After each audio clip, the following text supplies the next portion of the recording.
हजुरहरूले कहिले पनि यस्तो सुन्नुभएको परेवा पनि लोयल हुन्छ, कुकुर मात्रै लोयल हुन्छ भन्छ, तर कुकुर मात्रै होइन। यो परेवाहरूले चाहिँ मलाई त्यो देखायो है। यिनीहरू टाढो पनि कहीँ जाँदैन होइन, यहीँ मात्रै घुम्छ। पहिला दुईवटा ल्याएको थियो, अहिले त फ्यामिली बढेर पुरा बेसी भएको छ। यो एउटा टिम हो, एउटा ग्रुप अझै छ। यिनीहरू यहीँ मात्रै चरिबस्छ, टाढो पनि जाँदैन, उडेर पनि जाँदैन, भाग्दैन पनि। अर्को आयो, अर्को ग्रुप आयो अब।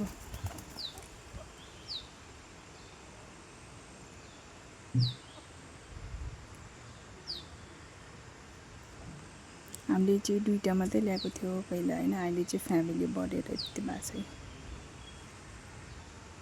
कति बेसी, कति दामी छ नि सेतो फेरि, सबैलाई मनपर्ने।